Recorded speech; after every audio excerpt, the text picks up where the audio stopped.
Hello, everyone.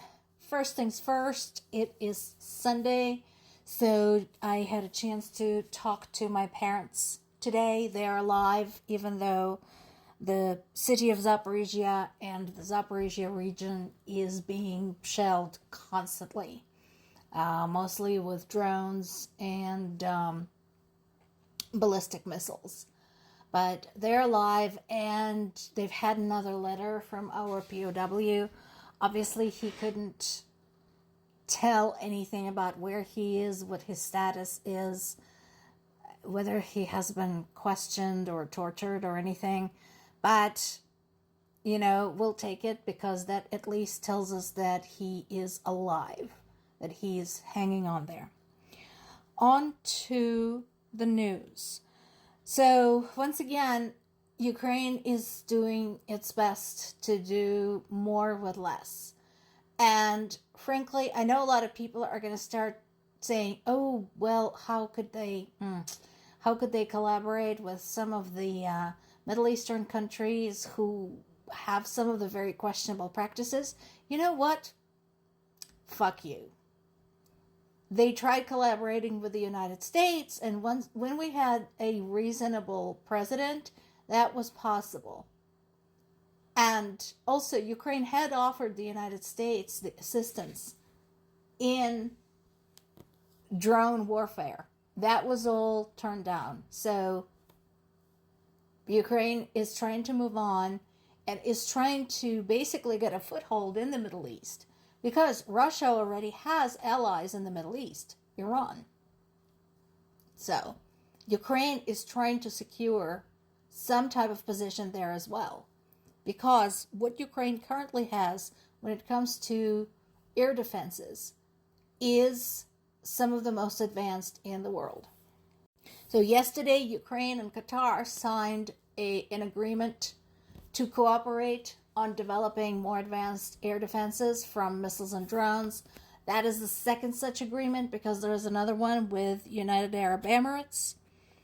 And this comes after Iran had targeted countries in the area in retaliation for U.S.-Israeli strikes. In addition, Ukraine had signed a defense agreement with Saudi Arabia earlier this week.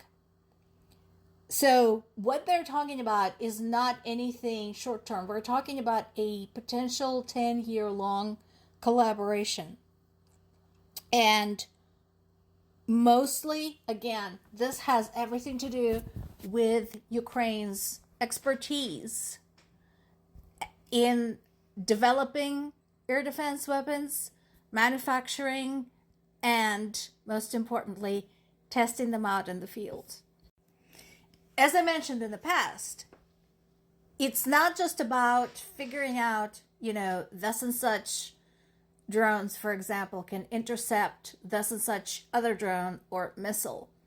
I once again invite everybody, if you know anything at all about any type of manufacturing, doesn't matter which one, think about a product development from beginning to end, from the initial design to the mass production that you have either witnessed or participated in. And imagine doing all of that under the wartime condition. And that is what Ukraine has been able to do, and that is what makes the knowledge and the expertise so valuable. And I also kind of like where Zelensky's going with this, that it's not just a business transaction. Simple sales do not interest us, Zelensky said. We want systemic relationship where exporters earn revenue and Ukraine receives sufficient fund to invest in domestic production. So what they're looking for is a win-win deal that is balanced. Again, makes sense. And that also is part of the overall scheme where Ukraine can share its expertise and advise both the military on the ground and engineers at home. And in exchange, get stuff that Ukraine currently doesn't have, which is high-power air defense missiles the type that can be used by the Patriot air defense setups, but also enables Ukraine to move its manufacturing facilities out to protect them. So I'll be interested to see how that goes. That is a new factor, and we'll see how that goes for Ukraine and for everyone else involved. Meanwhile, the war hasn't gone anywhere. Again, the shelling has been daily. The latest site of a deadly strike is Kramatorsk, that is in the Donetsk region, where 3 people were killed, including a 13-year-old boy. In addition to those who were killed, the injured victims' ages range from 20 to 80. Once again, that's Russia for you, targeting everybody from children to the elderly, and they don't care. And they continue to whine why they're being treated so unfairly. Atash is back in the news, and I'm happy to see them there. So we talked about the pro-Ukrainian underground movement, Atash, who routinely carry out rather spectacular acts of sabotage in Russia. In this particular case, they have disabled a electronic warfare equipment in Russia's Novgorod region. So they do work with Ukrainian intelligence, but again, this is not advertised. Perfectly sensible, because neither side wants to give the enemy any additional information. There was an additional act of sabotage in the town of Staraya Russia back 2 weeks ago. And again, big thanks. That included a hangar that is used to service some larger aircraft. So, once again,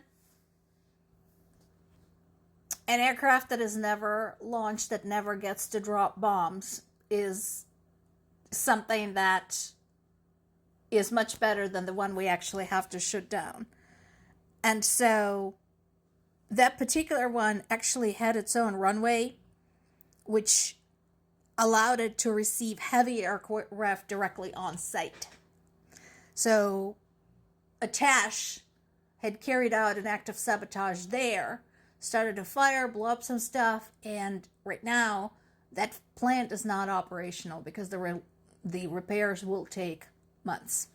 Thank you, folks. In addition, remember we talked about the new Flamingo missile with the longer range? So a Flamingo missile has hit an explosives plant in Russia's Samara region. And we talked about this in the past.